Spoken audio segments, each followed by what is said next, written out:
40 Racewear, makers of the ultimate sim racing shoes and custom apparel designed for sim racing by sim racers. 40 racing shoes are engineered to connect racers to the pedals in a way no other racing shoe can, all the while giving you the comfort needed to complete those double and triple stints. Visit 40racewear.com and check out the latest sim racing products that let you connect to your sim.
Forty Racewear, makers of the ultimate sim racing shoes and custom apparel designed for sim racing by sim racers. 40 racing shoes are engineered to connect racers to the pedals in a way no other racing shoe can, all the while giving you the comfort needed to complete those double and triple stints. Visit 40racewear.com and check out the latest sim racing products that let you connect to your sim.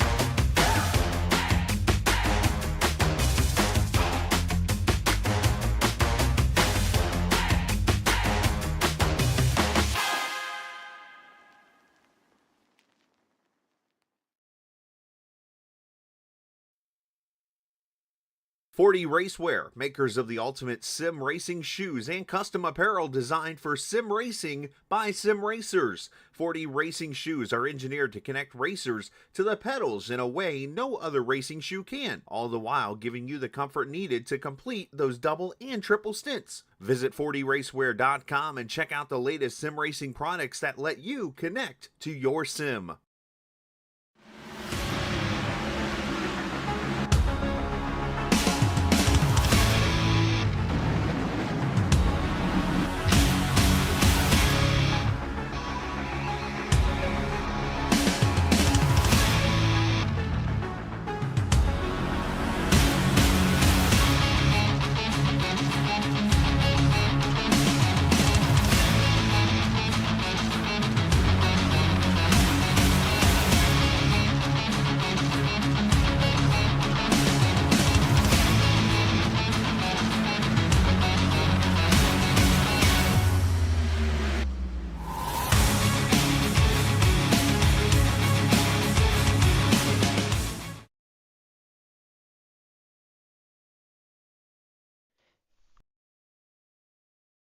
Good evening, race fans, and welcome to tonight's coverage of the Area 51 Sunday Xfinity Super Speedway Series here on green, white, checkered TV. The lights are out, or the lights are on, and the sun is gone, and we are starting our playoffs here on Sunday night at Atlanta Motor Speedway, now known as Echo Park Speedway here in Hampton, Georgia, and we have 100 laps that we will race here tonight for that first round of the playoffs. So we'll get into this a little quick here as they're actually starting to grid already. So qualifying has happened, and There will be 12 drivers going through trying to compete for a championship over the next 4 weeks, and everybody tied at 1,000 points. That's going to be Cody Nagels, Gabe Butler, Dean Wilkinson, Everett Lane, Dude Conrad, Maxwell Caldwell, Justin Davis, Gary Huffines, Anthony Lane, Joshua Highbaugh, Eric Laurie, Doug Webb, and Dale Rapp. Those will be your 12 drivers getting ready to do battle over the next 4 weeks to try and secure a championship for themselves. And alongside with me, obviously I am Boomer Logan, and my buddy Brandon Briggs is alongside with me, and yeah, looking forward to calling this action here tonight, Brandon. Yeah, I'm excited here tonight. Atlanta's fast. We got some heavy hitters up here. Jack Wall has dropped his spot, but he's gonna start up here on the outside. It's gonna be interesting to see if he can keep it up there up front. That is gonna be something to keep an eye on. And then this pit entry, boom, it's dangerous. It cost some guys on Friday. Let's see if these guys can keep it under them tonight. We will see if they can do just that, and we pull up your starting grid there as Cody Nagels is going to grab bonus points for that pole position.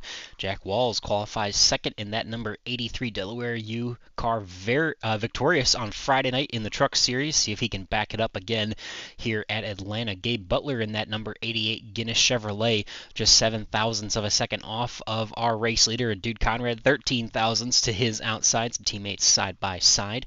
Justin Davis there inside of row number 3 with Jim Duda to his outside. Hayden Davis, so cousins Justin Hayden, will line up nose to tail, and Everett Lane will be outside of Hayden in the 4th row, while Bud Steele and Robert Hooligan round out the top 10 starting positions. Jim Brooks there is back in 11th place on the inside row with Maxwell Caldwell in the number 94 to his outside. Another page of the grid here, and we've got Dean Wilkinson in the 13th position for TW Motorsports, Team Bootnaka Esports, Eric Laurie to the outside, Bob Fitzgerald and Joshua Highbaugh, they're going to share the 8th row of your starting grid, while Dale Rapp and Anthony Lane line up 1 row behind them. And then you see Gary Huffines and Robert Amaral, your last 2 qualifiers for tonight, and we are rolling down the back straightaway. Lights are off in the pace car, and we're just about ready to go. Boom, I wonder how many of these guys' strategies change. We see Cody Nagels, Gabe Butler, these guys up here, they end up getting caught in the back. Never really made it right back up there for some of these guys. So see how much the aggression picks up, and these guys want to keep these cars up front. Yeah, we definitely saw a little bit of aggression there on Friday night.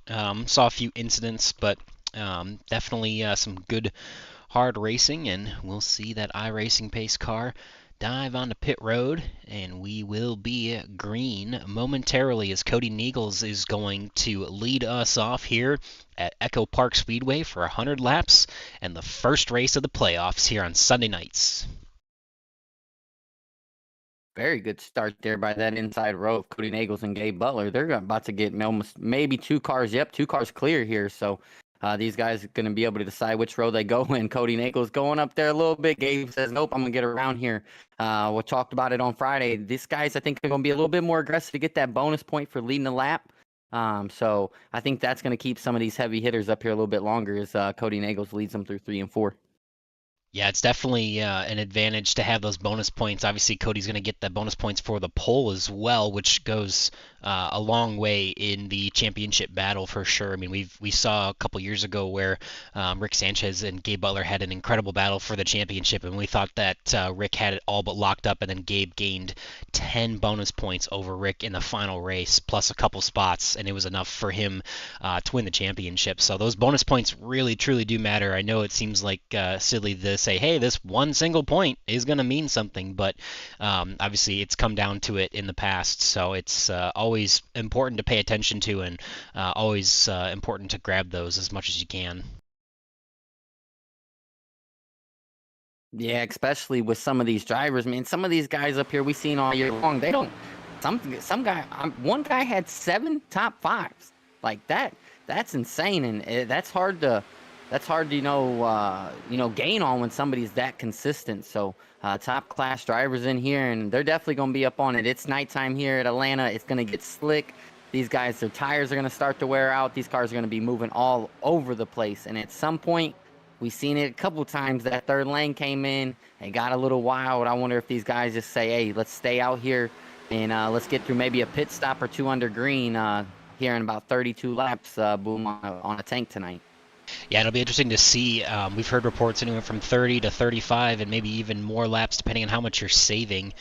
Really curious to see if they can break this into a two-stopper or if they're going to have to go an extra lap or not be able to go those extra laps to have to make an additional pit stop. So there's a little bit of a moment there in one, a little bit of drift up, but no contact, thankfully, and we roll on 2x2. Cody Nagel still controlling that inside lane, and then he's got the Davis cousins behind him. The 24 of Everett Lane is there in the bottom, while the 88 and the 83 are pretty much where they started. So is Dude Conrad and a couple other movers throughout the field. Gary Huffines is up 6 spots. Justin Davis is up 2. Hayden's up 3.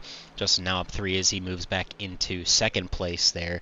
But really not too much movement. No one really climbing or falling really too much here.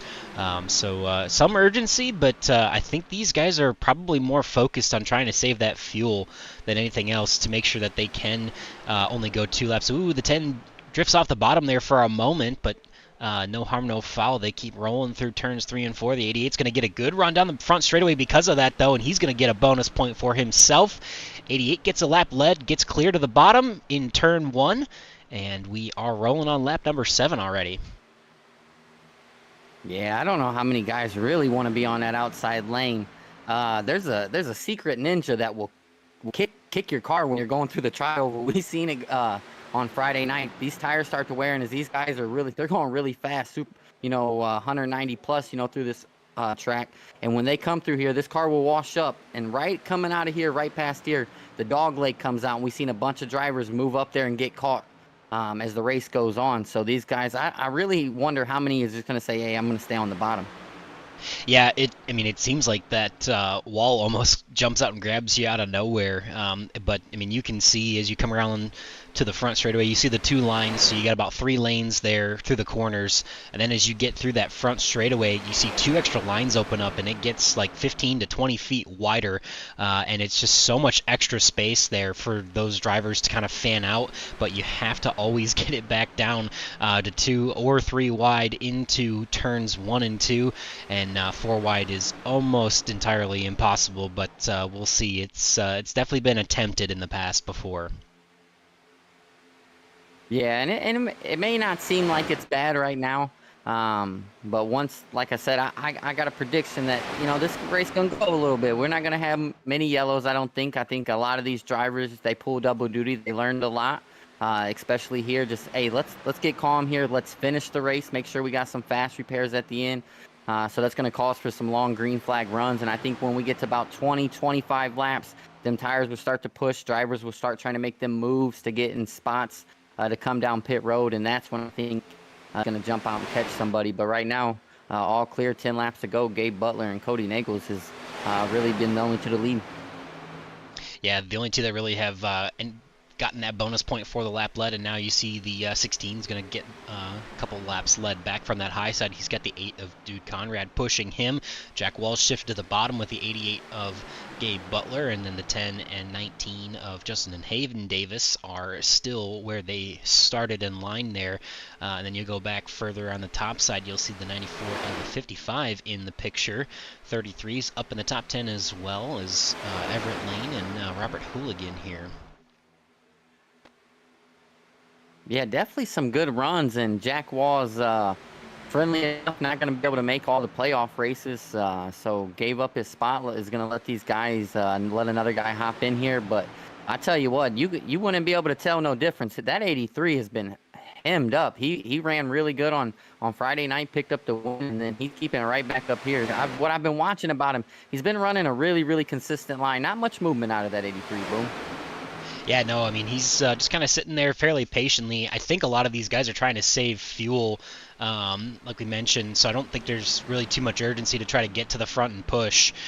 You'll see, obviously, when we get to green flag pit stops, everyone trying to get to that bottom lane so they can get down and make their pit stops off of turn number 3 there. You see the commitment cone, that orange box they're passing right about now in the entrance of turn 3.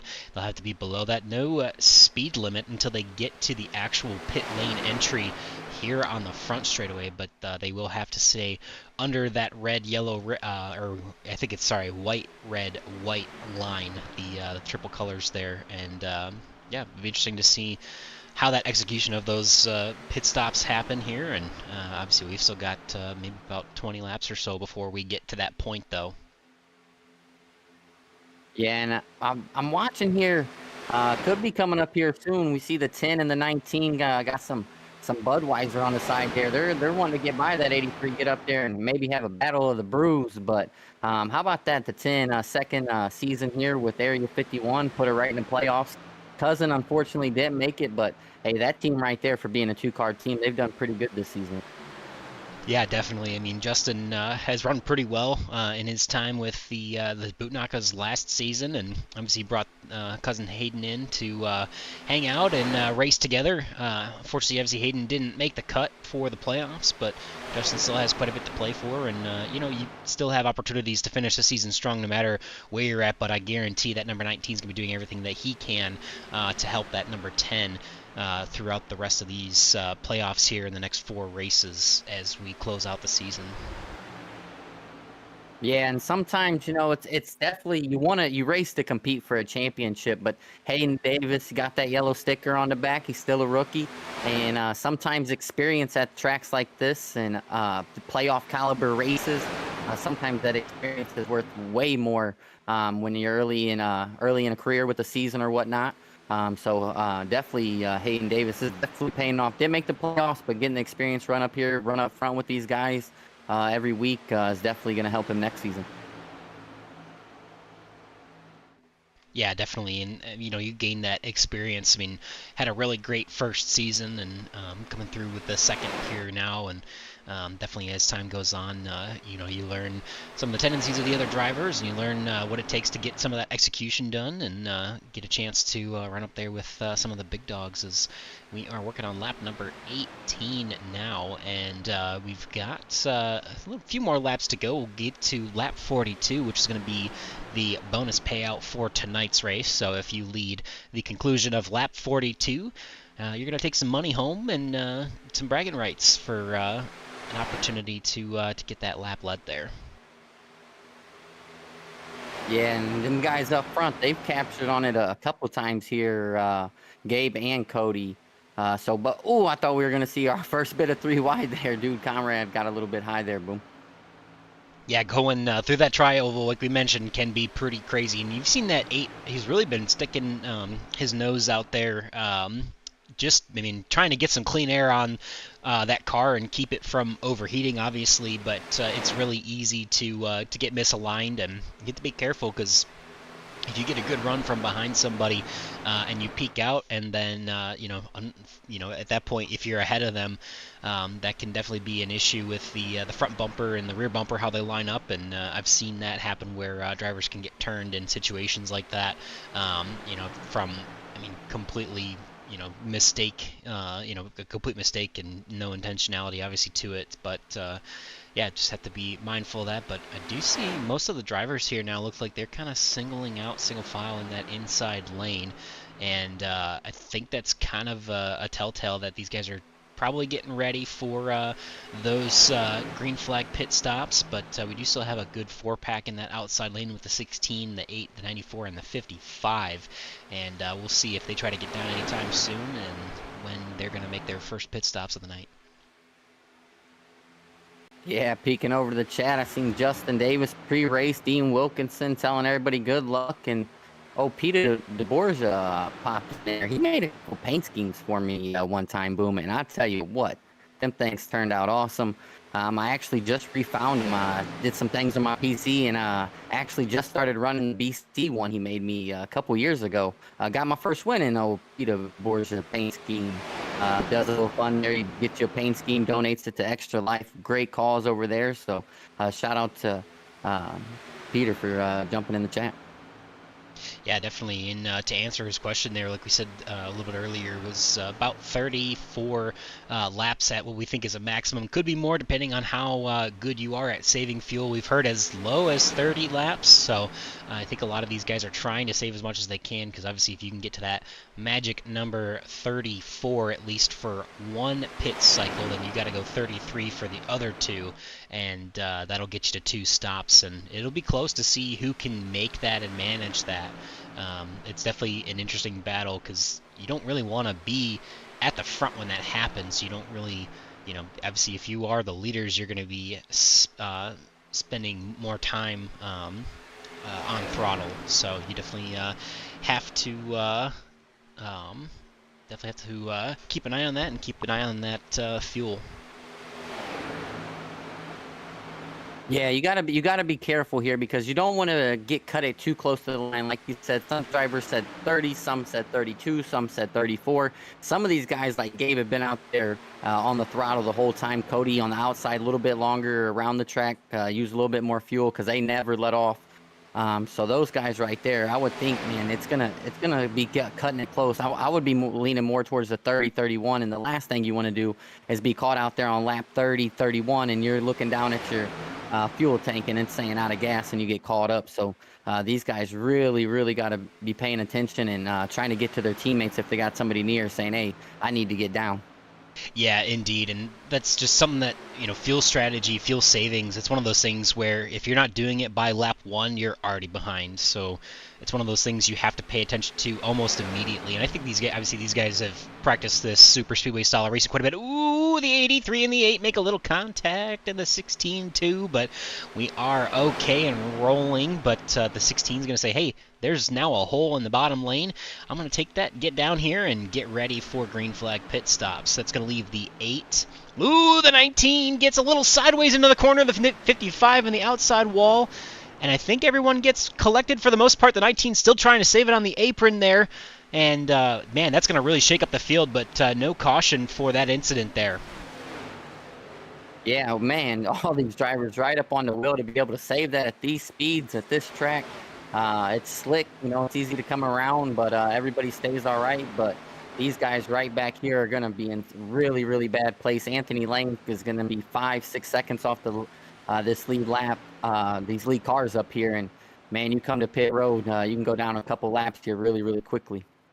Yeah, we go all the way back. Looks like Robert Emerald lost the draft. Anthony Lane, like you mentioned, there's about 5 seconds behind our leaders.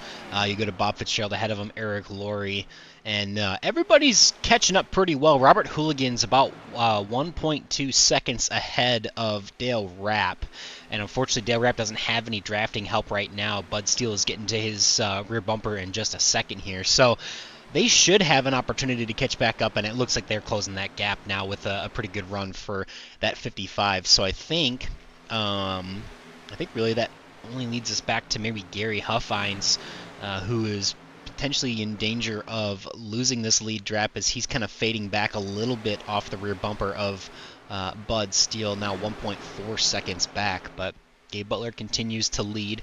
Jack Wall still in the second position, and the 16 has jumped down to third. 10 and the 94 will round out your top 5 at the moment. Boom, if you're these guys up front, and you see about half the pack is now about 2.5, 3 seconds behind you. If you're any of these guys up front that's got a big group of teammates, you got Gabe Butler, Dude Conrad, Everett Lane, those 3 guys, now with this situation, and I think what happened because of that was those tires are starting to wear down. Do you say, hey, we got a kind of a gap here? We execute pit road entrance and exit really well. Do you take the 2 tires? Because all these other guys, there's no way those guys in the back are taking tires. It's got to be fuel only. I think they dropped too far behind. So this is a chance maybe where some of those guys up there maybe make the decision to take 2 tires and have long run grip.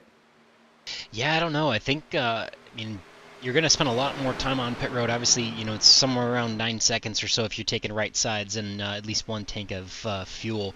But it'll be, I think I mean, tires are going to matter at some point. We really haven't seen them matter nearly as much as they did when we first started coming here in the sim, where the very first race that we had here in Area 51, it was lights out difference. Like, it was 10 laps into a run, it was like almost 1 to 2 seconds of fall off on tires. Now they don't have nearly that much, but one thing we do notice, and yeah, we see some cars peeling off here, but a lot of the pack actually picked back up or caught back up, and I think that's an indicator that our leaders were trying to save fuel. And you see they're going to get to lap 32 here, and they're going to come down. So Gabe Butler, Cody Nagels, Dude Conrad, Everett Lane, Bob Fitzgerald, and Anthony Lane are going to hang out on the racetrack, but Everett Lane and Eric Laurie will be the last cars on pit road this time by. So we'll see if these guys here have saved enough to go that extra lap or not.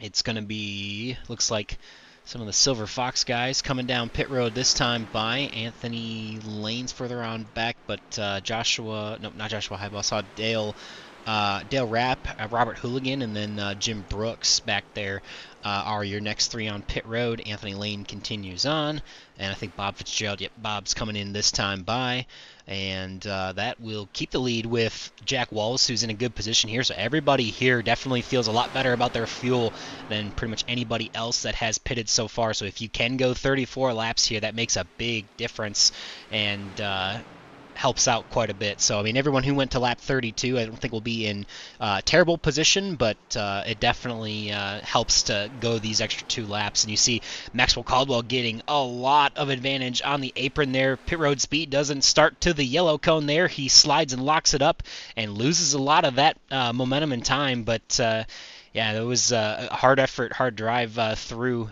the apron there for the 94.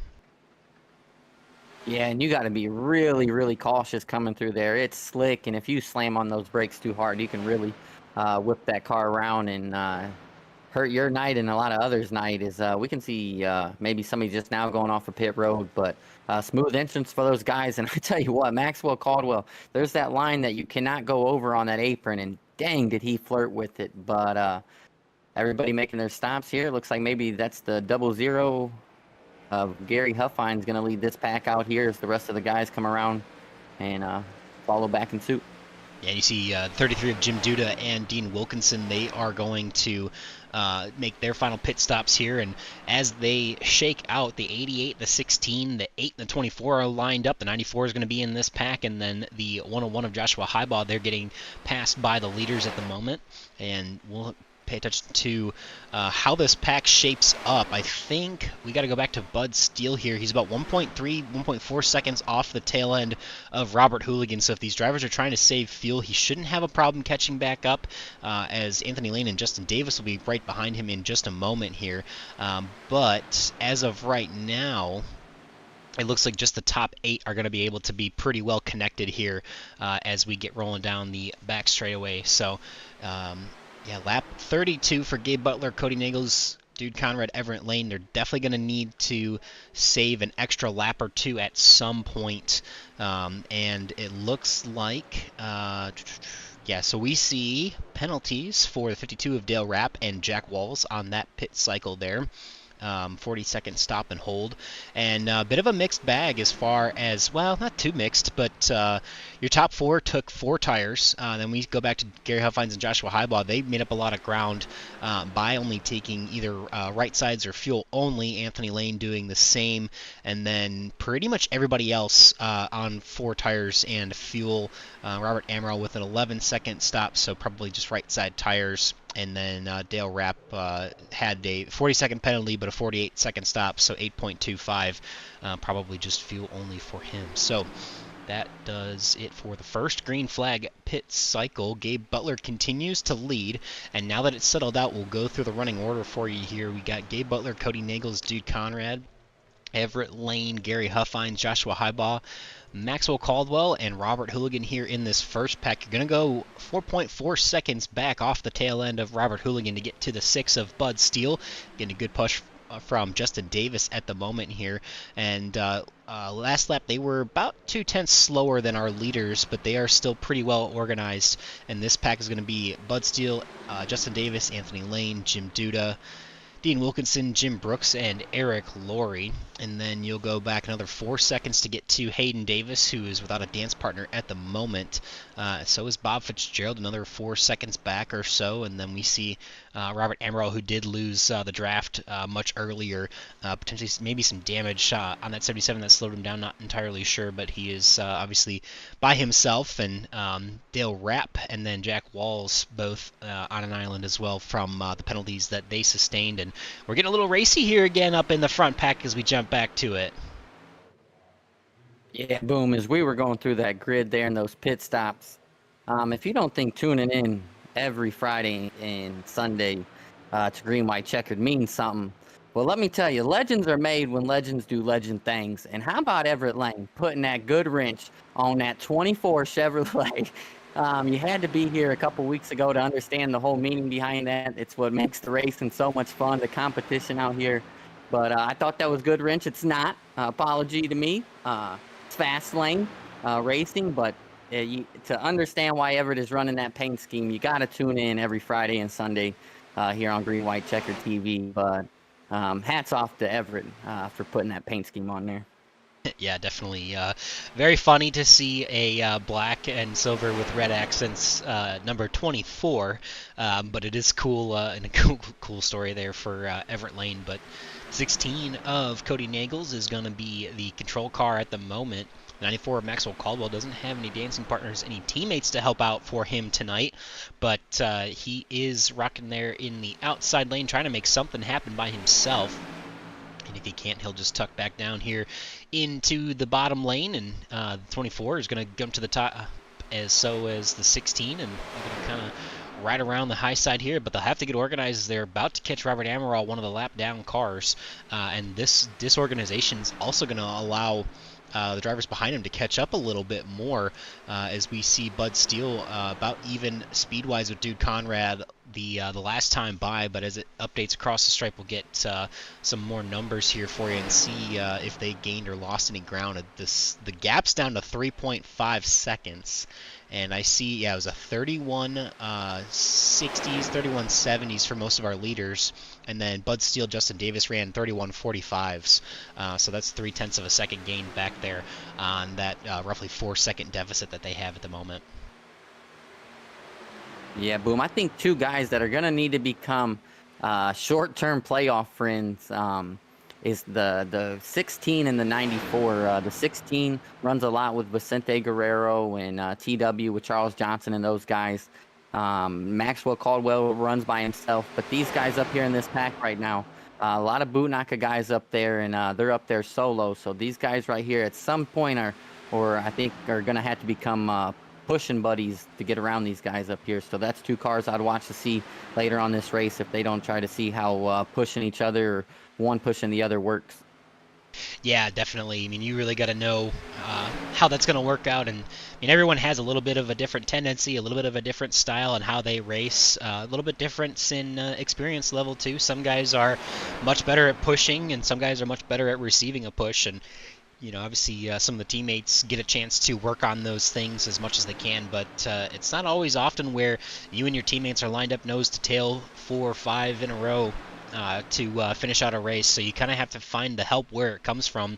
And obviously, the 94 running solo tonight for 1320 Enterprises, and for Todd Merkel sponsoring that number 94. But he's going to be trying to find, oh no, the 0-0 goes around, and I think that's going to be a caution. No, green flag still on the speedway, but that is going to shake up that lead pack and allow that second pack to catch up. Man, what a save for that 0-0, almost spinning around after making contact with the apron. Yeah, I was right there with you, Max. Or boom, I thought they were going to throw the caution. I seen Max pull all those guys. The next thing, Gary Huff finds that has his hands full, but saves it, keeps it green. They're actually going to catch back to that second group, which is going to make this group bigger and the front group smaller. So the 88 and those guys really got to get locked up, or we're going to have a whole pack about 14, 15 cars all right under each other again. Yeah, and we saw the 6 and the 10 pushing pretty hard, honestly. They were catching their leaders pretty quickly, and I think it's potentially indicative of our leaders trying to save a little bit of fuel as well. Obviously, the 6 is in a good position. He pitted on lap 34, so he can go an extra lap or two over some of our leaders and has a much better opportunity to be able to make this a 2-stop race. So he's not too afraid to put put that loud pedal on the floor and get moving forward compared to some of these other guys that might be trying to save a little bit more fuel. And you see the 6 and the 10 working together there in that high side. Yeah, and one guy that pitted with them is the 16 of Cody Nagels. He was right around that spot. He's really had to stay on the gas to catch back up to this group. He's just now going to catch the bottom of this group here, or the back of this group here. But as you can see, not very organized. Some of these guys still moving around. I thought Maxwell was going to go there to the outside, maybe shoot right now, try to get that bonus point, where some of the guys up here, like you said, are saving a little bit of fuel. Try to hop out there and get that bonus point. Yeah, definitely. Obviously, Everett Lane getting some bonus points, or got his bonus point already. I don't think Maxwell has led a lap yet. If he has, and I'm mistaken, I apologize. But definitely those bonus points, do make quite a bit of difference here. So we are just over halfway in this race, though, and lap 64 is probably going to be when we start seeing some of those cars come in. Going to want to probably try to push it to at least 65 if you can.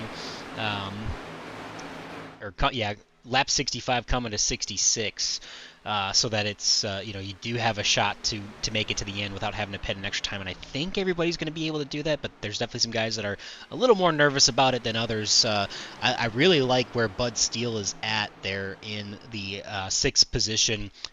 He is one of those drivers that came down on lap 34, and so is Maxwell Caldwell there, up inside the top 3. I like where those guys are at. That gives them more opportunities to try to be more aggressive, especially later on, where some might be thinking about, hey, I can't push because I really need to make it to the end, and that's going to potentially be a big difference here when the fuel window is so close to an even number of stops. Yeah, that would really stink to kick off your playoff race and can't be aggressive at the end because you don't know if you're going to make it. But definitely going to touch back to what we said at the beginning of these guys. A lot of these guys pulling double duty. I think they learned a lot. A different vehicle, of course, from the truck to the cars, but a little bit different approach, I think, to the race for some of these guys, and it's panned out. Fat 54 green flag laps here, and a clean pit stop for most. Couple guys got caught up with the penalty, but for the most part, we still got 14 so cars right here in this pack, and this is the one like we talked about on Friday. Boom, this is the one that matters the most. The first one, you never know what can happen. You bounce. If you make a mistake here, your night's pretty much over. So these guys really got to execute and get with their teammates. Yeah, this has the potential to be the money stop if everybody can make it on 2 or in 2, I should say. But yeah, we'll have to just wait and see. I mean, we're getting close to it. Obviously, we're probably about 10 laps away from seeing those final pit stops. But as you mentioned, yeah, this is not the time, especially with the way that this race is kind of shaping up. You see, some conservancy for sure. I mean, a couple guys are trying to make moves, and we have seen some incidents, but not enough to throw the yellow yet. And, I mean, if this does play out this way, you may not get a second chance if you mess up this next pit stop here. Yeah, I just, man, it's going to be so hard just to get back from, because, we already got, 3 guys, 1 lap down. And those guys right there, they're not going to be making any or trying to make any mistakes. So it just gets tougher as this race gets going. And you don't want to be away from the pack here, as we see one get a little bit high there.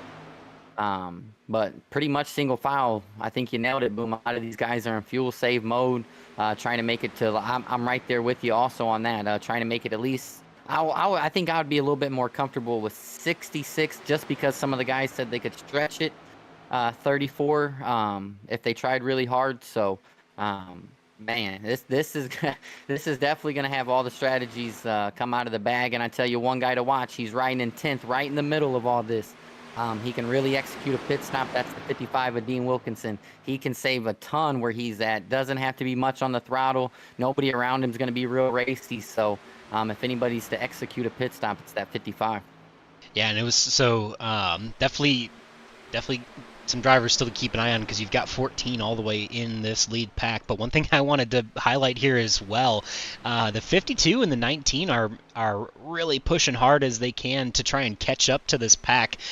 They do have quite a bit of a deficit to the leaders, but the 52, the 19, and the 77 in this group here, they're running faster times than almost anybody else on track, and they have been doing that for the last 5 or 6 laps, which I think is, again, indicative that this lead pack is trying to save as much fuel as they possibly can.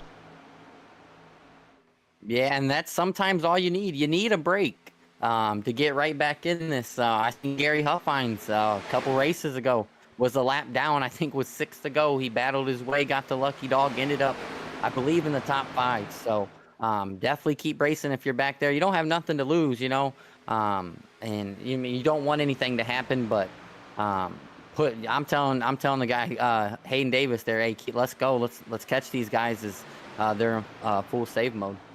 Yeah, I mean, there's, we mentioned if this race is shaping up to kind of continue the way it has so far, it's definitely going to be hard to come back from a mistake. But I mean, there's so much that we've seen in the past where, you never know, especially as it gets closer to the end, people get a little more, get a little more desperate, get a little more excited, trying to make moves, and they do say that cautions do breed cautions, and we'll see. But I mean, the feel of this race is that it's going to go green here, but you never know what could happen, and hopefully we haven't commentators cursed it yet. Yeah, and I think Joshua Highball, I think he understands when he's pitting. I think he understands how much fuel he's got left. He's been out there on the outside. He washed up a little bit, and instead of going backwards, he's going forward. He's gaining some positions here. Boom. He's really making that outside work. As you see Maxwell Caldwell, I thought maybe he was going to hop up there too. A lot of Dyson. That's sliding up and sliding back down. That can cause some chaos, especially when the runs here come so much quicker, I think, than any other track that we go to. So as these tires, I talked about it earlier, they're going to start to wear. Some of these guys haven't taken tires. Some of them taken fuel only. We're 62 laps into this thing. And if the guys in front of you aren't going to take tires, you can't afford to either. So a little bit less grip as this race goes on.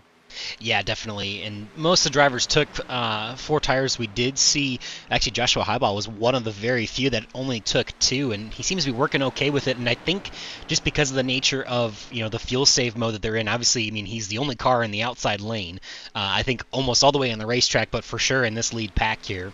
And you can see he's keeping even. So he was in that position to pit on lap 34 in the first cycle, which allows him some extra laps to maybe push harder to try to get towards the front, because this track position is going to mean a ton for him as he makes his final pit stop. So definitely want to keep your eye on that 101, getting a little side draft from the 94 in that high lane, and trying to make up as much spots as he can, knowing that he's got a couple extra laps in the tank than some of the leaders do. Obviously the 24 and the 8 probably going to be some of the ones that pit first, including Gabe Butler and Cody Nagels, unless they can try and stretch out a few laps. So we get to lap 64, so thankfully everybody's going to stretch out at least 1 lap over the first pit cycle, but we are moments away from what could be the second green flag pit cycle, and could be, like you mentioned, Brandon, that money stop towards the end here.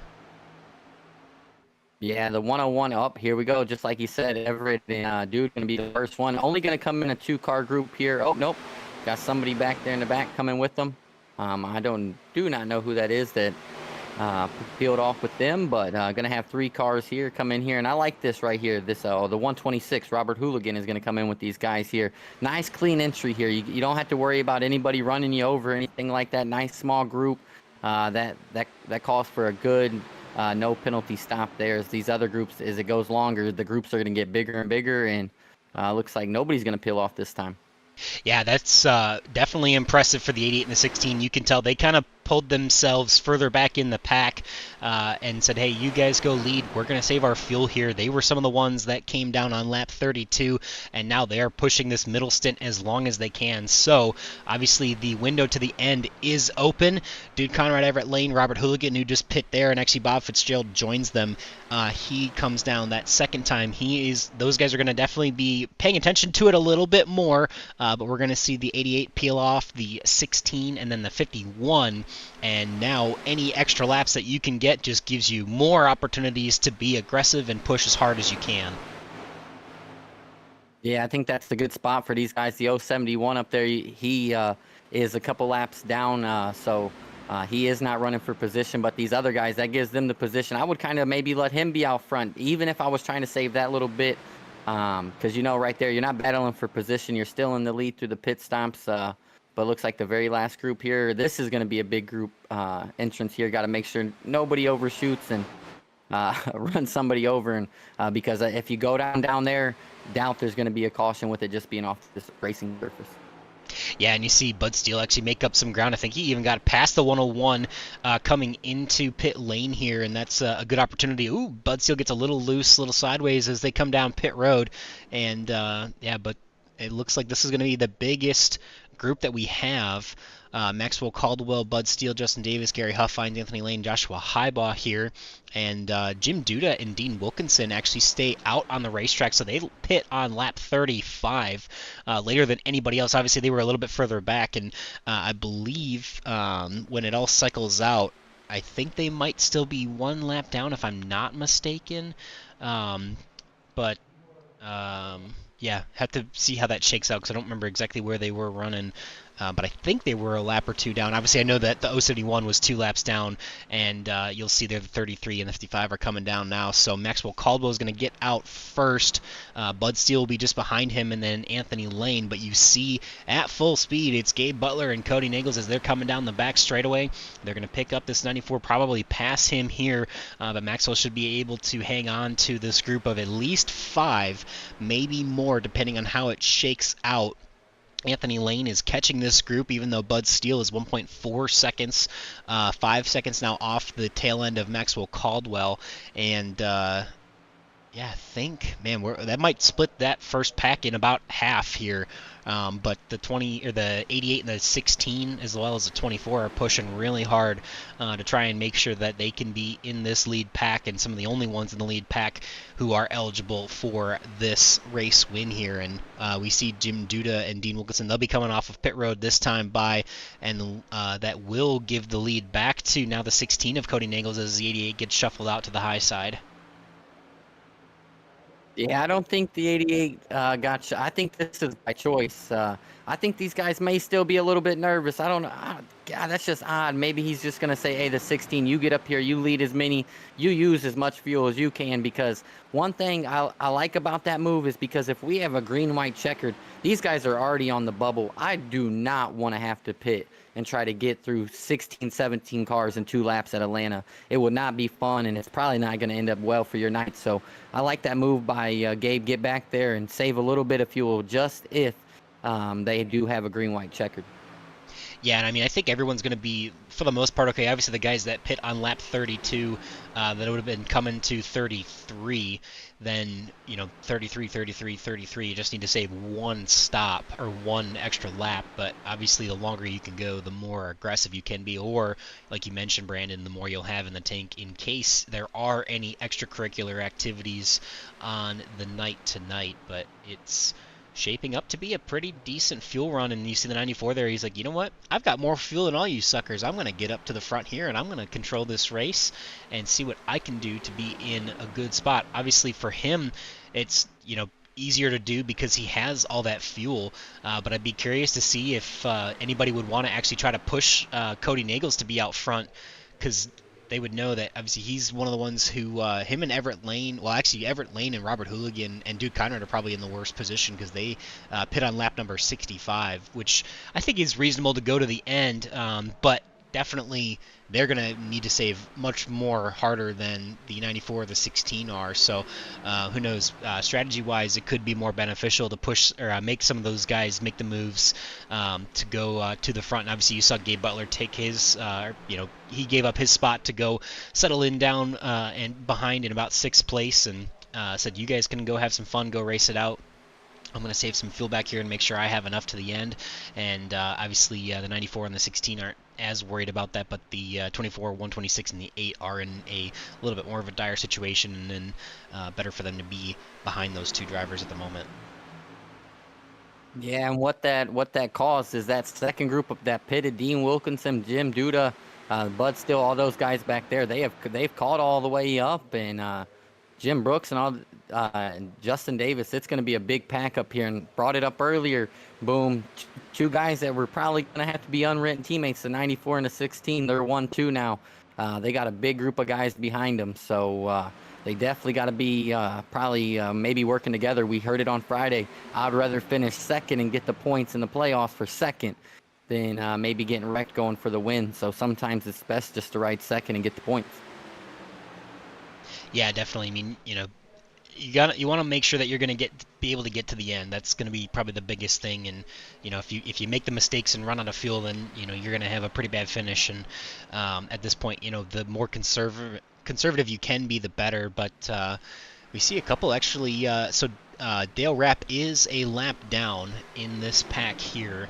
At the moment, he is. He's actually 2 laps down.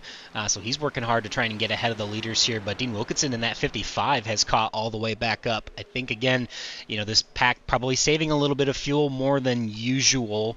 And that allowed that second group to catch back up. So everybody all the way back to 11th now. And Jim Brooks is in this main pack.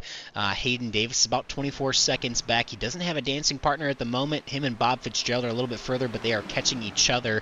Then you go back another 31 seconds to Jack Wallace, who has Joshua Highbaugh and Robert Amaral in that pack. Then Dale Rapp 2 laps down, obviously in this lead pack here. Eric Laurie 2 laps down, about 11 seconds behind Dale Rapp. And then Gary Huffines and Anthony Lane further on back, and actually not showing any scoring updates. No, okay, I do now for Anthony Lane. For a moment there it hiccuped, but he did have a penalty on that last pit stop, a 44-second pit stop, so 40 seconds at least is for some sort of penalty. Could have been a 30-second penalty, could have been a 40-second penalty, but nonetheless, still definitely a penalty. Joshua Highbaugh had a 40-second penalty with about 11.72-second pit stop, and that's why you see him back where he is now. Jack Walls had the issue on his previous stop, which put him in the hole, and things are starting to get a little more racy here up at the front as we'll be 20 laps to go next time by. Yeah, got real close there. Oh, it's still getting a little close back there for, I believe that is the 81 of Anthony Lane. Had to ride the wall as these guys came around him on the outside lane, and right there in the tri-oval, it snatched out and got him, and luckily he was able to hang on to it. Everything stays green, and he can stay with this pack just in case anything does happen. But boom, these cars are all over the place right now. The racing is going to start to pick up as we're 20 laps to go, and if there's anybody wishing we was at Talladega or Daytona, it's Maxwell Caldwell, because he led lap 75. We go hard here at Atlanta, but if we were anywhere else, he would have been the winner. Yeah, definitely. 75 laps is distance for those larger speedways that we run. We run 100 here now at Atlanta because, as you can see, they click off so fast. And when we were running 90 laps before, it could be a 45-minute race if it goes green flag all the way. I mean, we see the best laps of the night are in the low 30s. Last time by, nobody slower than a 31.78, which, I mean, goes to show, I mean, that's so fast to be going around a 1.5 mile speedway, and that 28-degree banking here really makes such a huge difference. And I mean, these laps click off so quickly here. I mean, doing a time check, it is 8:27 in Central Time Zone here, and we're only 18 laps to go. So who knows? This show could wrap up by 10:09 Central here tonight, which is definitely an early one. And it's been clean and green and pretty fast, and everybody's in a position to try and capitalize here in this top 11. Yeah, it's getting ready to get really. If there's a pack right in front of our leaders here, and if they catch that pack, that is going to turn this race upside down for a lot of drivers, because they're not going to just be easy cars to pass. It looks like there's about a group of 4 or 5 of them. Not all 4 or 5 of them can go to the outside lane here. Something will happen 3 wide around here, especially when guys are trying to get out of the way. So a lot of these drivers, they're going to have to make a decision, I think, here in the next couple laps. If I'm going to make my move, this is when I get ready to do it, because a lot of things are going to shift up here for these front 4 to 5 cars. Yeah, I mean, again, the one who's I think is in one of the better positions there is that number 94 of Maxwell Caldwell. He has more fuel than almost everybody else. Really, the only one that I think that has more fuel is Dean Wilkinson, but he is trapped behind the lap car of Dale Rapp at the moment. So really, the 94 is, his first set of competition, other than the guy behind him who is locked in because he can't get to the outside because 52 is there. The only competition he has is that 55, again, behind that 52, and we'll see. Typically, our lap cars, especially in this series, it's only super speedway racing. It's a little bit harder to get out of the way, obviously, here than it is, at a Talladega, for sure at a Talladega, but even Daytona can be difficult, but going to have to execute that as cleanly as possible and, communicate. I mean, if the leaders are coming, they're probably going to be like, hey, leaders are coming. There's no, most people don't have live spotters, and obviously, the spotters aren't standing next to each other on top of the press box to say, to walk over and say in person, like, hey, my driver's coming, the pack's coming, can you get out of the way, or what lane you're choosing. But obviously there's a voice chat within iRacing where leaders might be like, hey, lead pack's coming, and those guys who are lapped down do have the responsibility to say, hey, okay, we're going to get aligned, and we'll pick top or we'll pick bottom, and can't have a split strategy there where some go high, some go low, because that leads to absolute calamity. Yeah, and they can give all the heads up they want, Boom. Some of these guys out here on 80 plus lap old tires, some of these guys I would assume have went fuel only this whole race, and you're not going to have very much grip in these cars. You can see right here, they're single file. They're sliding up a lane and a half. So you start adding 2 rows in the lap cars as they're getting ready here to catch them. As you can see right here, I think some of these guys was like, hey, let's get by these guys and then let's race it out as they're starting to single file out.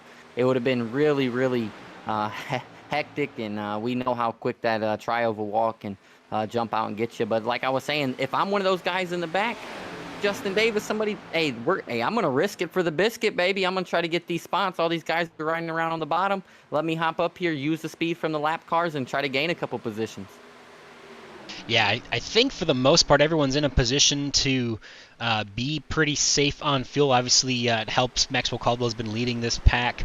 As we mentioned, already documented, he has more fuel than probably most drivers. Dean Wilkinson being the one who has the absolute most, or at least pit the latest, which we would assume would mean that you do have the most, or at least have the opportunity to be the most aggressive with it. But you'll see the 94, he's going to get around the 83, the 19, and the 101. It's a shame for Joshua Highbaugh. He was really one of the only guys that was making 2 tires work. And actually, to update you, Brandon, almost everybody took 4 tires and fuel on that last pit stop. I can only count 4 drivers that didn't.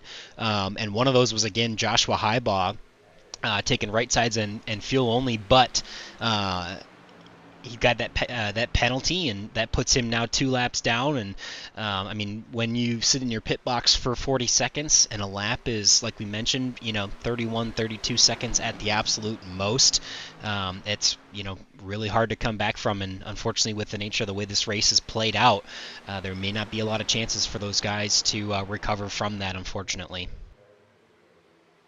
Yeah, I think them Dustin Davis and Bob Fitzgerald that just, or Hayden Davis, excuse me, that just went a lap down. I think those guys up here, they're racing hard because we got 9 laps to go. And to me, I want to be the first guy lap down. I don't think that caution waits put away forever. I think it's going to make an appearance here real soon as this track's going to get real fast, and these guys are going to get by these dudes and start racing pretty hard. So, these guys might catch a break here. They're in the right spot. Yeah, definitely. I mean, like we mentioned, it's not over till it's over, and you really just got to get out there and stay out there. And who knows, Jack Wallace could get an opportunity here to get ahead of the 94. Caution comes out, and then he can get the lucky dog on the next one to go from 2 down to 1 down to on the lead lap, and you're right back in this thing. It's always still possible with this style of racing to get back out on that lead lap. And they're working really hard on the high side to try to be there. Obviously, the 19 feels like he's in a good spot because he is 1 lap down, and his competition is a couple cars back, but a few more car lengths than that in the double, or in the 08, not the double, but yeah, 08. 7 laps to go. Maxwell Caldwell looks like he's in a good spot still. Should have plenty of fuel to make it, and I think we'll see most of everybody else. I'm curious if anybody's going to drop on the last couple laps here and run out of fuel, but it seems like everybody is going to be able to go the distance here, but you never know. Yeah, I'm shocked to see nobody else hop out there to that outside lane. They're going to have to go up there eventually, so why not do it now and try to get these spots? Especially that's where I was expecting maybe somebody like Justin Davis, his teammates up there. He's battling for the lucky dog, so you know he's going to be aggressive. And at what point do you jump up there? Because you don't want to jump up there too late, not be able to get around these lap cars. So it's going to be some decision time making here real soon for these drivers. Yeah, I mean, if you're not starting to make these moves now, you know, you're really not going to have much of an opportunity. I mean, right now, it's going to be really tough for anybody, unless the C's part, you know, for anybody really from 5th on back to have an opportunity to kind of jump up there. But it definitely makes it a little bit more interesting with those lap cars in there. And you see that 88 maybe trying to move to the high side. We'll see if those guys force that issue and go 3 wide middle or not. But the 88 and the 6 of Bud Steele now outside of the 126 of Robert Amaral. And we'll see if these guys are going to push it 3 wide coming through turns 3 and 4. There he goes. Gabe Butler through the middle. He's going to try and make it work here 3 wide, and he's going to try to get to the front and try to see what he can do to win this race. I don't blame Gabe there either. It's gonna get close. Wow, that was dicey, but they make it through okay. Wow, what a save from multiple drivers there. And it's 3 wide down the back straightaway. Ooh, the 16 makes some contact with the 88 potentially. The 83 still out there 3 wide. The lap car trying to do what he can. And the 24 and the 88 make some contact through 3 and 4. It'll be 3 laps to go as we cross the line. Yeah, everybody's going to go for this win. That's 2 teammates. They're racing each other real hard. Cody Nagel's going to jump to the outside, give himself the best position here to win. As of right now, he's going to have a good pusher there. The 88 behind him now, Maxwell Caldwell. He's got to hold a real good line. That inside lane here to Atlanta most of the time is dominant if you can hold a good line. And the Everett lane's going to push him real tough here. Is the 88's behind the 16. It would be a little bit different if the 88 was in front of him. But it's going to get tight here. As now Maxwell Caldwell had the split decision which line he wanted. It looks like he's going to stay with the bottom as we got 2 to go. 2 to go. Cody Nagels leads the outside, makes the move to jump up in front of Gabe Butler and get the push. Will it be a race-winning move, or is Maxwell Caldwell's fuel strategy the race-winning move? We have yet to wait and see as the 24 gets a little squirrely down the back straightaway after potentially a push from the 55, and these guys are leaning heavily on each other, trying to side draft as much as they can, and the bottom lane doing everything they can to hold it down, hold a pretty wheel, and will be white flag this time by. Yeah, the race is official as of now. Maxwell Caldwell's hoping the 24 gives him a push of a lifetime. Oh, he's going to get a little squirrely there.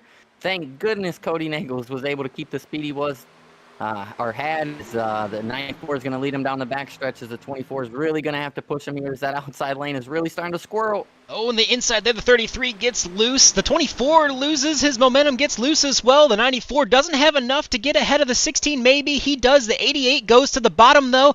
Tries to win it. There's going to be some contact, and the outside lane fizzles out. It allows the 94 to get the victory and come home with a win in the first race of the playoffs here.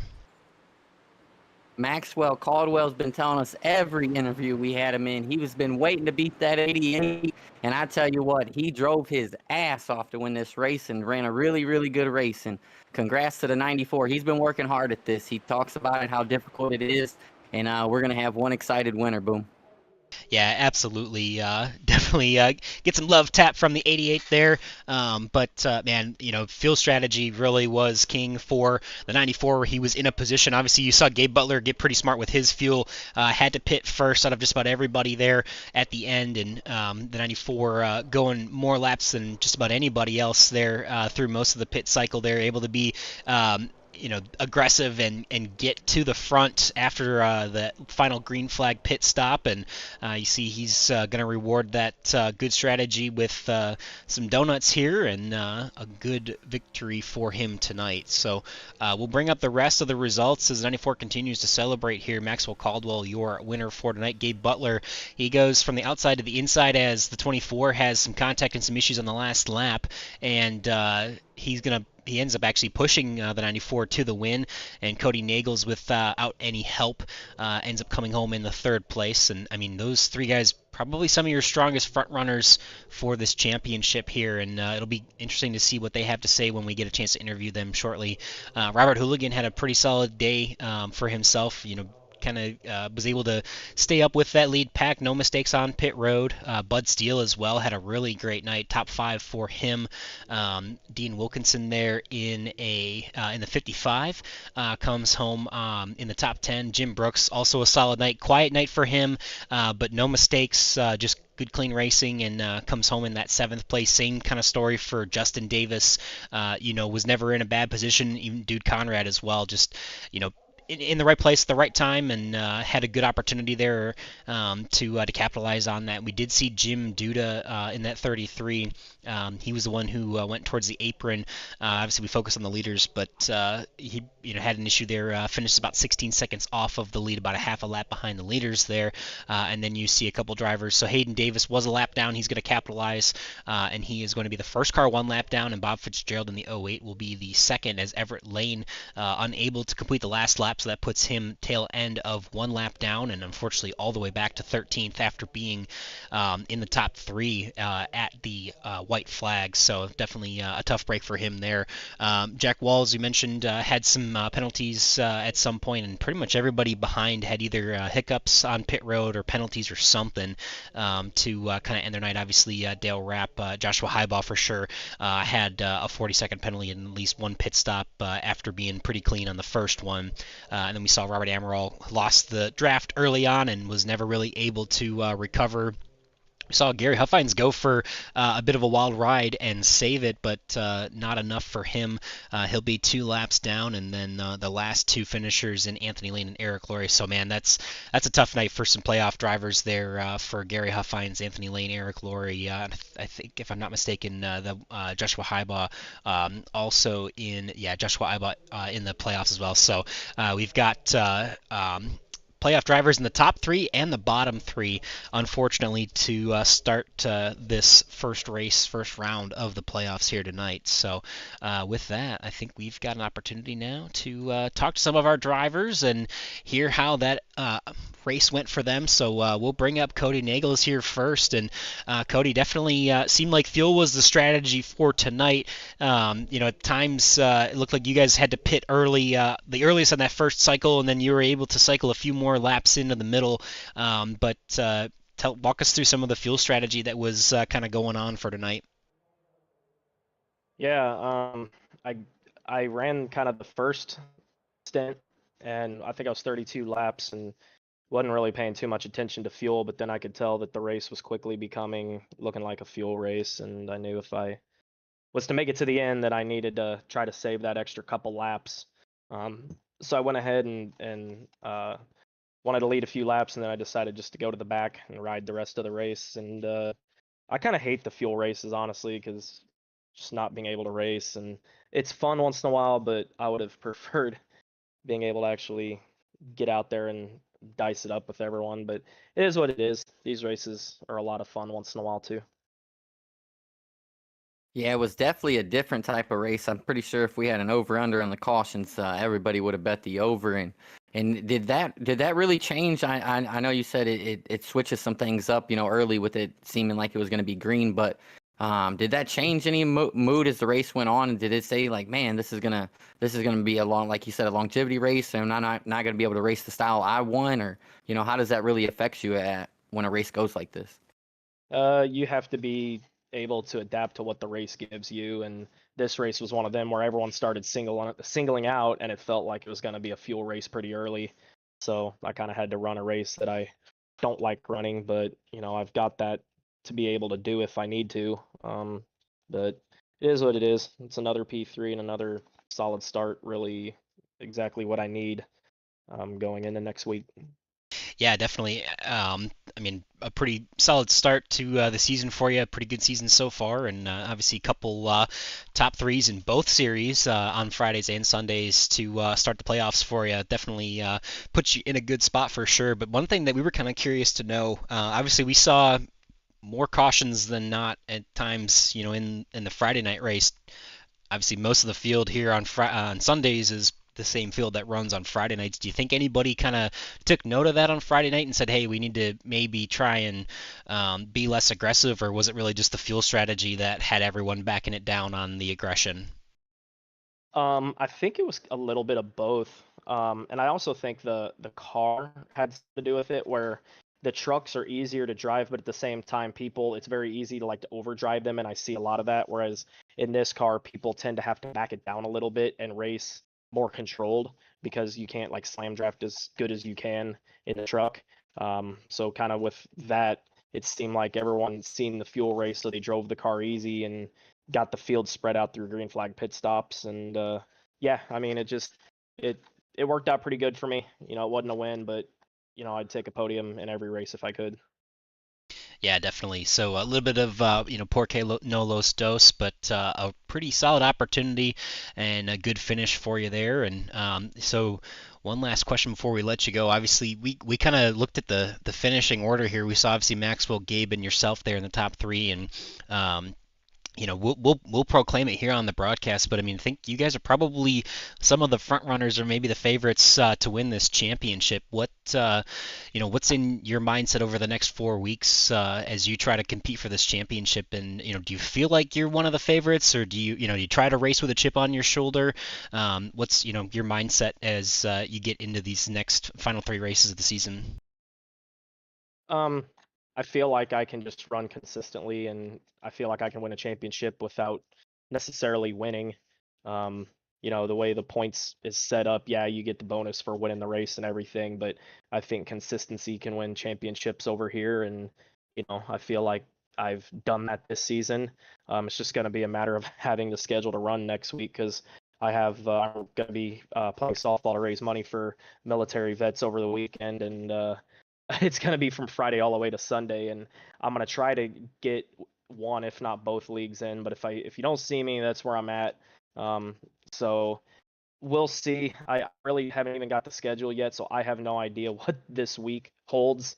But I'm just hoping that I'm able to run because I think it would be one of them. And I said it earlier in the season where I felt like it was going to come down to the final race.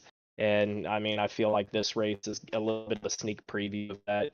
I don't think anyone's gonna run away with this. No, I mean it really feels obviously, we mentioned top three and the bottom three in the running order tonight were in the playoffs. So obviously a few guys not having the night that they were wanting, but I mean there's still plenty of guys in the playoff hunt. Obviously, a couple in top five there, all three in the top three, and I think it's gonna be a good battle to the end here. So yeah, if we don't see you next week, obviously you're doing stuff for a great cause, and we appreciate you for that. But if we do see you, wish you the best of luck, and hopefully get a chance to talk to you again very soon. Thank Oh, you. sorry. And if Yeah, I oh, go ahead. forgot. I forgot to roll the red carpet out. Any thanks or shout outs you'd like to give? Yeah, first off, I want to thank you guys for broadcasting. I want to thank Charles Johnson and the admins at Area 51 for what they do. And I just want to say if I'm not if I am not able to make it, because I wanted to be in the playoffs because I didn't know what the schedule would be like. So hopefully I can make it, but if I don't, I'm for sure gonna come back and try to help Dean and help him because he got a sixth. So he's very much in the thick of it, and hopefully if I'm not able to make it, then I can come back and help them TW boys and back a championship here on Sunday nights. Well, we'll be looking forward to watching all the action, and wish you the best of luck for the rest of the season, bud. Yep, thank you. Alrighty, we'll bring in the next driver. That is going to be no stranger to interviews here as well. It's Gabe Butler in that number 88 Guinness Chevrolet. A pretty solid opportunity to kick off the playoffs with a second place finish there after starting P3. And definitely, we talked to Cody already. A little bit of a different feel from Friday night. Obviously, it seems like that fuel strategy, but maybe also some of the chaos of Friday night kind of shied people away from the aggression early on. And to go clean and green all the way to the end is pretty good feat for any super speedway race.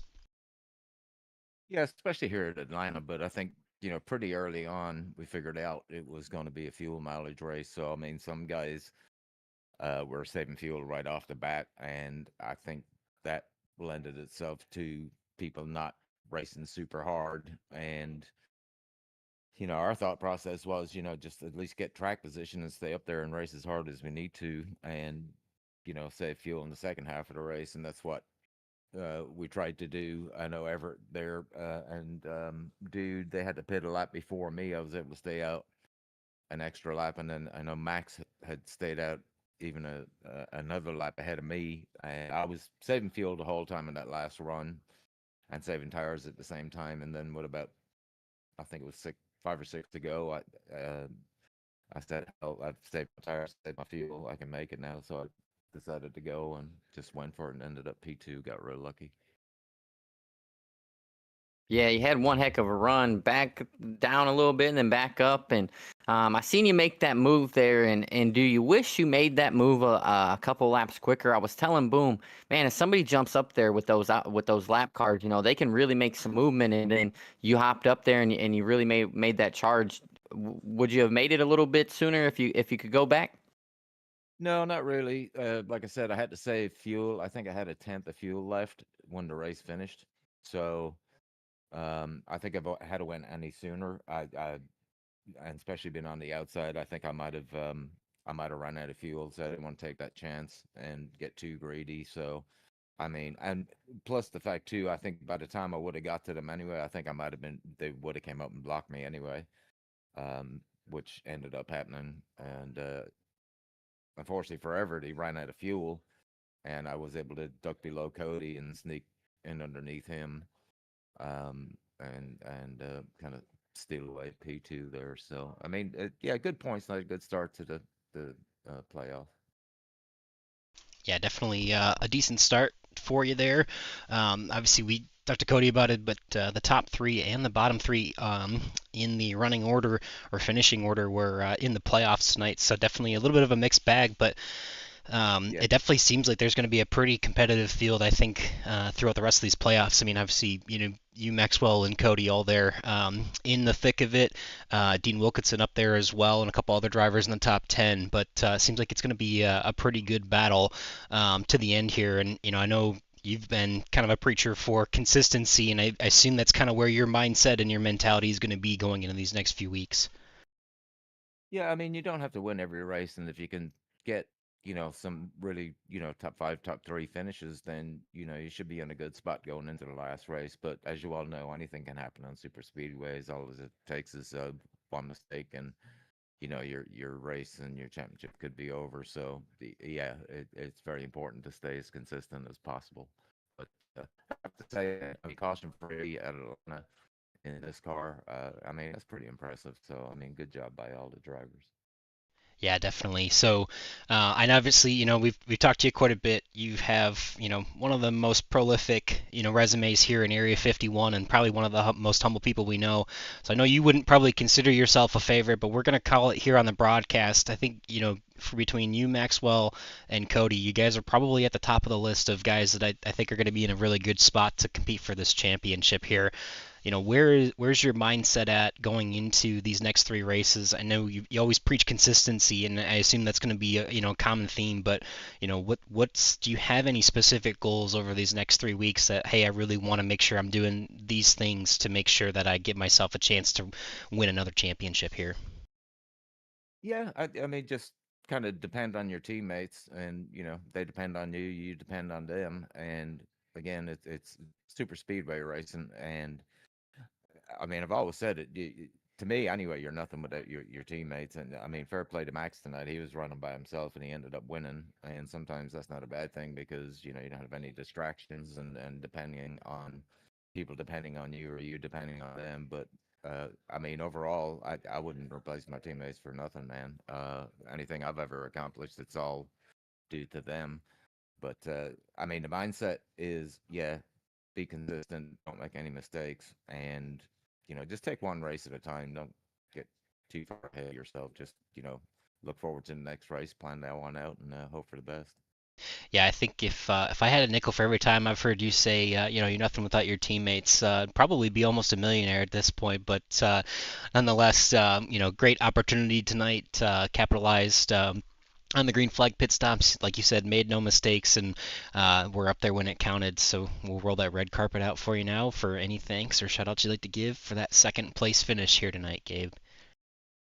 Yeah, big shout out to Area 51 and all the admins in the league. It's a great league. This was a great race tonight, great advertisement for the league. And obviously, you guys up in the booth, you do a fantastic job. This should be fun to go back and watch this one. And of course, yeah, again, teammates, we had dude Eric Everett in there, and unfortunately, Everett had some bad luck, but and so did Eric with his internet, and then dude at the end there got wrecked. So hopefully, all those guys can bounce back next week, and we'll see what we can do. Good deal. Well, obviously, we'll be watching, we'll be paying attention, and see how this all unfolds for you over the next 4 weeks, or 3 weeks, I should say. And best of luck to you. And yeah, hopefully, you get a chance to finish the season strong. I appreciate it, guys. Have a good evening. Thank you. Yeah, you too. Thanks, buddy. Alrighty. So that, well, I don't think we have any more interviews yet left. I think we're done for the night. So we'll say, sorry, I didn't see you there, Maxwell. Hey, man. Obviously, we saw, a really good green flag run all the way there. Seemed like everyone had, fuel on the mind.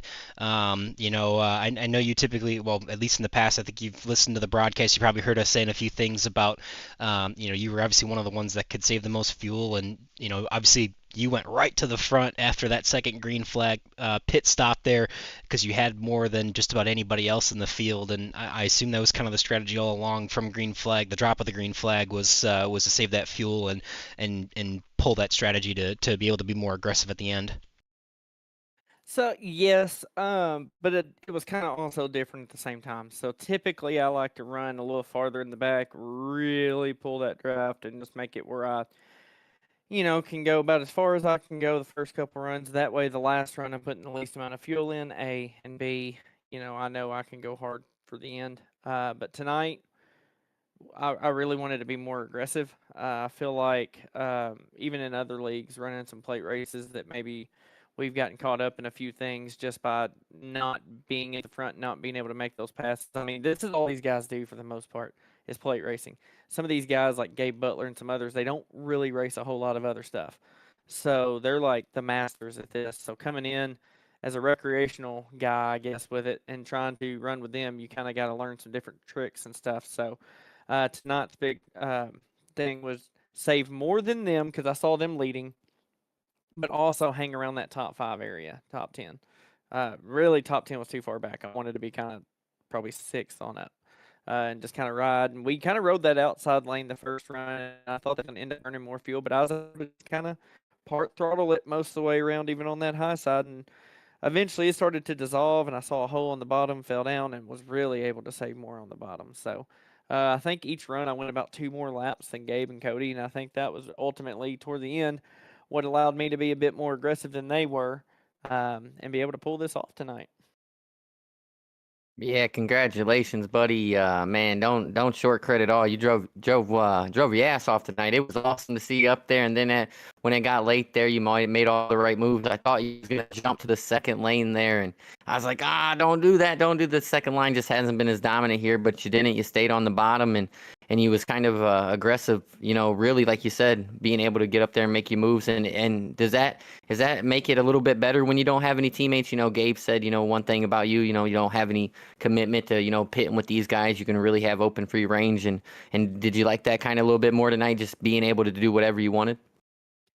I think here you're able to pull that off easier than other places because of the way this pit entrance is. So, yeah, I liked that for tonight because I think if y'all were watching the first run, whenever I was able to pit, staying out that little bit longer, I'm sure y'all probably had the focus on leaders at that point. I was able to pass both the guys in front of me, like right there on the pit entry before we even got to the commitment line. So was really able to maximize and drive that entrance, and I think ultimately that helped quite a bit.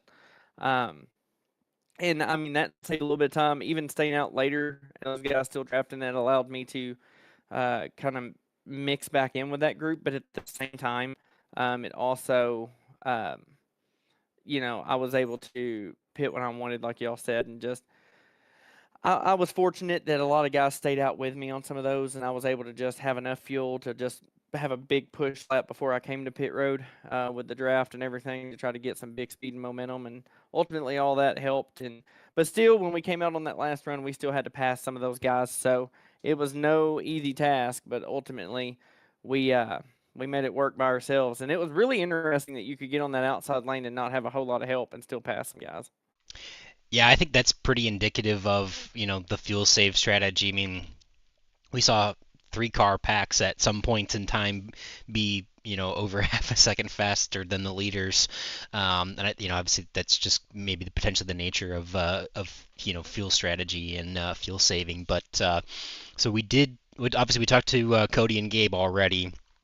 We mentioned, we're going to say it again for everybody else watching. Apologies if we're a broken record, but the top 3 and the bottom 3 in the running order were in the playoffs. And obviously for you guys, Gabe Butler and Cody Nagels, I would probably throw you guys out there as what I would consider to be some of the favorites to win the championship. I mean, obviously there's plenty of really great racers in there, and obviously, Dean Wilkinson had a really solid top 10 run. And there's other drivers that I'm definitely forgetting to mention at the moment, and apologies to them. But I think you 3 at the top there are going to be some of the ones to beat. And with that, what's kind of your mindset going into these next 3 races? Do you kind of consider yourself one of the favorites? Do you race with a chip on your shoulder, or do you kind of think, hey, I don't have a ton of teammates out here, but made it happen? And where are you at as far as your hopes in winning this championship here? I think after tonight, that's for me. Anytime I can get a win like that, especially after a bit of a drought, that's a huge confidence booster, and that may or may not be bad for everybody else. Cody and Gabe, they have commitments, they have helpers, and listen, I'm not going to discredit. They're the top 2 guys. I'm kind of the third wheel here. They do this all the time. Cody does this in multiple leagues. Gabe does it in multiple leagues.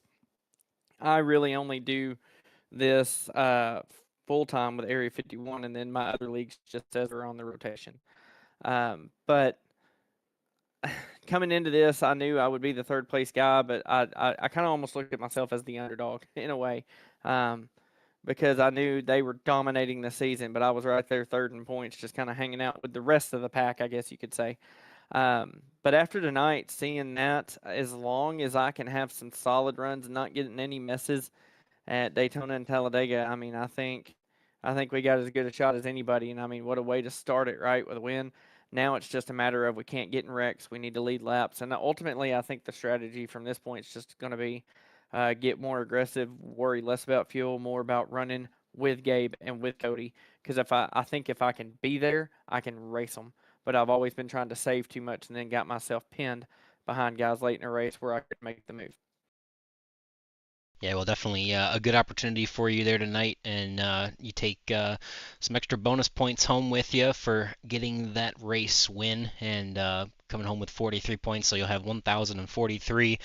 Gabe Butler there about 7 behind with 36. Cody Nagels 1 more back with 35. Robert Hooligan has 33-10 back. Bud Steele 11 back. Dean Wilkinson also 11 back. So definitely going to be, I mean, we mentioned it with Gabe and Cody. It doesn't seem like anybody's going to have any opportunities to run away with this. So it seems like it's going to be a pretty good battle all the way to the end, and we're definitely looking forward to that. But yeah, well, I think I know you got a few thanks or shout-outs to give, and I'll roll that red carpet out for you at this time to do so.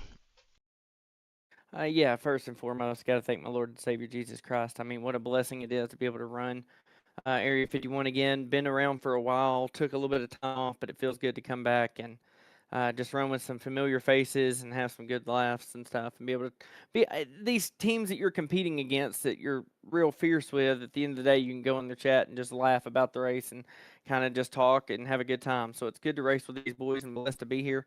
Got to thank Merkel Racing Engines for being on the hood. Todd wasn't able to be here tonight. He was go-karting out in Indiana this weekend, so he was a bit busy with some real racing.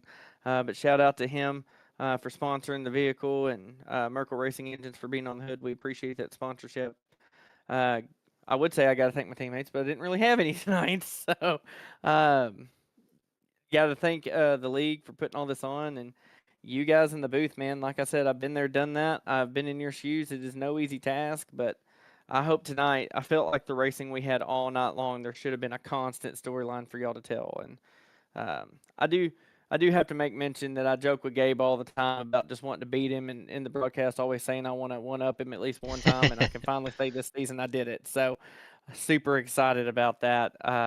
But in all fun and competition, I mean, it just feels good to be able to win here. So, just thankful for the opportunity. Thankful for you guys in the booth. Y'all do a great job, and looking forward to next week to see if we can make something happen. I have won a championship in Area 51, but not a plate racing only championship. So that's still kind of on the bucket list to get.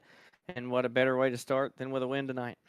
Yeah, absolutely. I mean, you put yourself in the best position to do so, and obviously, we've had a lot of fun. I mean, obviously, you and I had a lot of fun doing the broadcasts throughout the years for a while, and it's fun to see you still competing. Especially in the playoffs here on Sunday nights, and hopefully get a good opportunity through the rest of the season here, Maxwell. So, congratulations to you, and hopefully, we're talking to you very soon once again. Absolutely, and I'm glad the real 94 driver could put it in victory lane tonight. I Had to was throw that I in there. was waiting for you to say that. It was funny because I told I told Gabe Butler if I had a nickel for every time he said you're nothing without your teammates, I'd probably have $1 million. And I could probably say the same for you asking me who the real 94 is. But I will give it to you, man. You drove a great race, and it was a lot of fun to see you out there. And yeah, it was a good opportunity. I was waiting for you to say it at the end. But congratulations to you, man. And hey, you got a good shot in the rest of these playoffs. So we'll be pulling for you in the booth here. Absolutely. Thank you, guys. Appreciate y'all. All right, thanks, man. Alrighty, yeah, I full disclosure, I bet Maxwell, or I told Brandon behind the scenes. I said, if Maxwell says, who the real 94 is, I'll cut his interview short. But obviously, he said it at the very end, so didn't get a chance to pull the rug out from him under. But no, obviously, all in good fun, and good. Good opportunity for him. I mean, capitalized right where he needed to, put himself in a really good position. Obviously, Cody Nagels had a really strong night. Gabe Butler coming in there, coming into second place towards the end, had a really good run, even maybe a shot towards the lead at the end. But Maxwell did what he needed to do pretty much all night long, and while others were a little bit, behind the eight ball on the fuel strategy, the 94 was on top of it pretty much all night long, and he had that good opportunity and definitely capitalized on it here tonight, Brandon. Yeah, and I told not only you but him before the race, man. He was my underdog pick to pick in this thing because normally he's running by himself, and we seen Cody at the beginning of the season. He got a lot of wins. He didn't have any teammates.